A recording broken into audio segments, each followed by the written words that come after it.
going to start my story back in my teenage days. The reason why I started like that is because there's a saying that says in my mind, and I've always believed in this: words matter.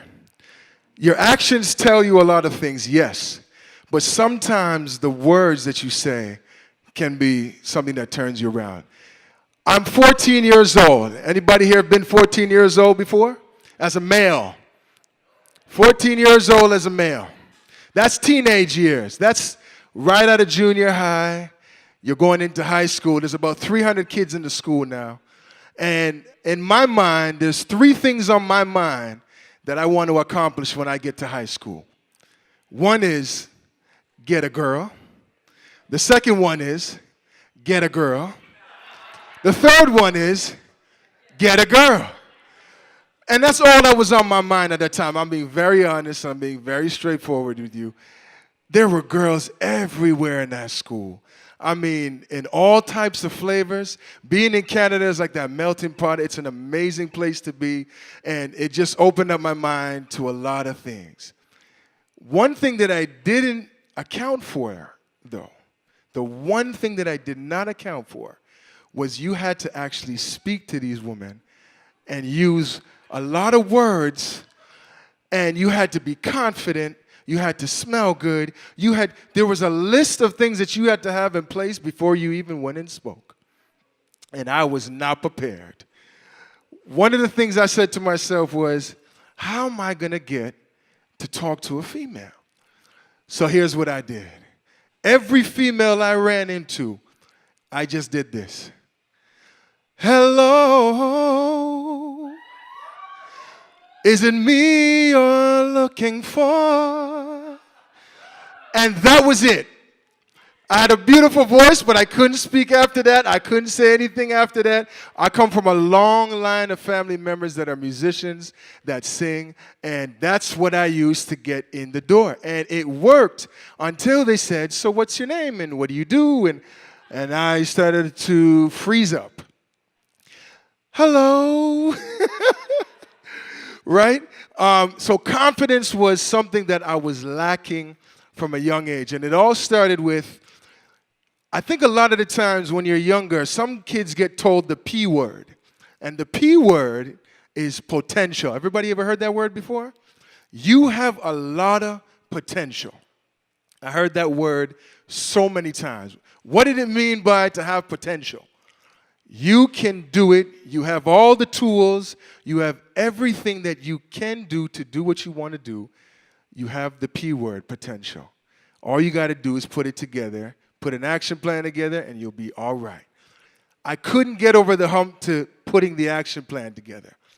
So in grade 9, I met this teacher, a wonderful teacher. Anybody ever had that one teacher that you always remember? Always remember, no matter how old you get, she will always or he will always stick out in your mind. And this one teacher, her name is Mrs. Westmass. And Mrs. Westmass would always say to me, Andrae, you have a lot of potential, but you are wasting it. And she was very direct with me. I said to Miss Westmass, what do you mean by that? One day I got curious. And she said, here's what we're going to do.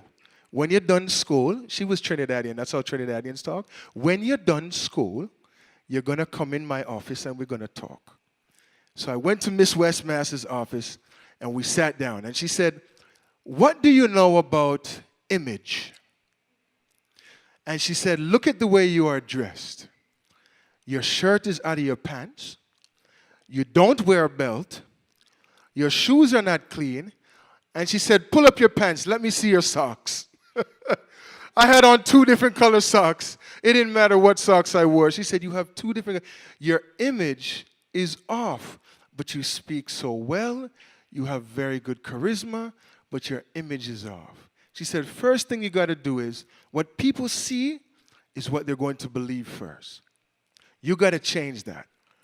So I decided with a friend of mine to go to the barbershop on the weekend, get a nice haircut, get a belt, get some socks. At the time, in grade 9, everybody remembers Zellers? we're not too young in here to not remember Zellers.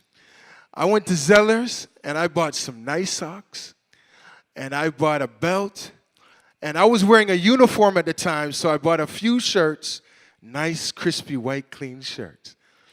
And I decided to put myself together that Monday morning and walk into school. Now, coming from where I was coming from, I didn't wear a belt, had crazy hairstyles, didn't speak really well. And when I walked into that school, the first thing that happened was a girl turned to me and looked at me in the face and said, "Oh my gosh, you're actually cute." This whole time I'm thinking, so what'd you think? I was just not. She said, "No, I can actually see your face." Because I would always have hairstyles with hair all in my face, and the image was just really, really off. I come into the school. The first thing she said was that I get to Miss Westmaster's class. And Mrs. Westmaster stopped the class and dropped a tear from her eye. I dropped a tear from my eye. And we had a moment there. It was very brief, maybe about 10 seconds. Nobody else in the room knew what was going on.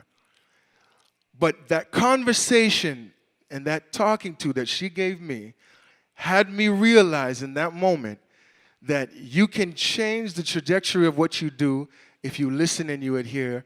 And all I had to do was just start with my image. So that was my first lesson, Miss Westmaster. Second lesson, I'm now in grade 11, and I'm now thinking about what I want to do in college. Grade 11 is a very troublesome year because you're trying to figure out what you want to do, where you want to go, and all that. So I decided to say, you know what? I'm going to pursue music. And the music teacher at the time, Mr. David, I'll never forget this.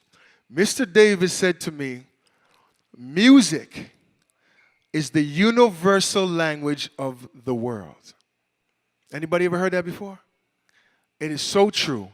No matter what country you go to, where you are, music speaks to everybody. Mr. David said to me, he said, "Andrae, every time that you hit the stage or you want to sing something, sing from your heart and everybody will understand what you're saying. Everybody will feel what you're saying. And when you go to speak, do the exact same thing. And everybody will feel and hear what you're saying." I didn't get it at first, but months later I was on stage and I began to speak from the heart. Then I began to sing from the heart. And then I saw people crying, I saw tears, I saw laughter, I saw joy, and it clicked to me that's what he meant. Why do I say all of that to say? A good talking to will change the trajectory of your life.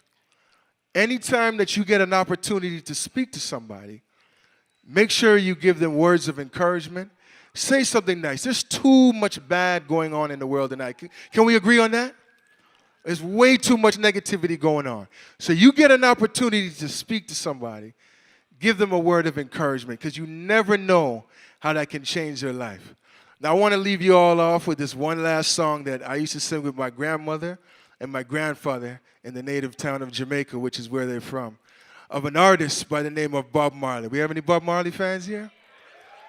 So Bob Marley used to sing a little song like this. If you know the song, you sing along with me.